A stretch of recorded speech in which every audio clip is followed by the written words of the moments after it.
एक छोटा सा गांव था जिसका नाम नूर वाला था। इस गांव में 3 अच्छे दोस्त रहते थे, अली, हम्माद और सुभान। तीनों रोज मिलकर खेलते, हंसते और गांव की गलियों में धूम मचाते। गांव के कोने पर एक पुराना टूटे फूटे घर था। लोग कहते थे कि वहां एक बूढ़े बुजुर्ग रहते हैं, बाबा सफीर। रात को वहां से अजीब सी आवाजें आती हैं, इसलिए बच्चों को मना था कि वहां ना जाओ।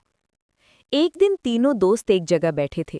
अली ने कहा, यार सब कहते हैं पुराने घर में राज है, चलो देखते हैं। हम्माद घबरा गया, पता नहीं अंदर क्या होगा। लेकिन सुभान हंसकर बोला, हम तीनों हैं ना, चल एडवेंचर करते हैं। शाम का वक्त था, तीनों चुपचाप पुराने घर की तरफ चल दिए। हवा तेज चल रही थी, दरख्त हिल रहे थे और सारा मोहल्ला सन्नाटा। अली ने धीरे से दरवाज़ा नॉक किया। दरवाज़ा क्रीक करता हुआ खुला और सामने खड़े थे बाबा सफ़ीर। लंबी सफ़ेद दाढ़ी, हाथ में लकड़ी का आसा और चेहरे पर एक नर्म सी मुस्कुराहट। बाबा ने कहा, तुम तीनों का मैं इंतज़ार कर रहा था। तीनों हैरान, हमारा?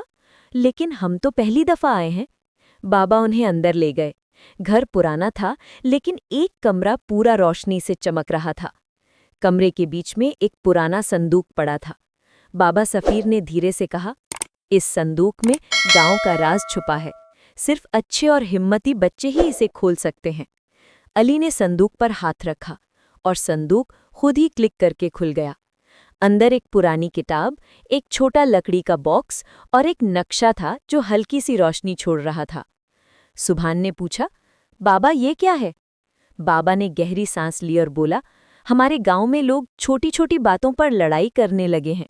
ये नक्शा उन जगहों का है जहां लोगों को मदद चाहिए। तुम तीनों मिलकर गांव को फिर से एक बना सकते हो। हम्माद ने धीरे से कहा, हम ये काम कर सकते हैं।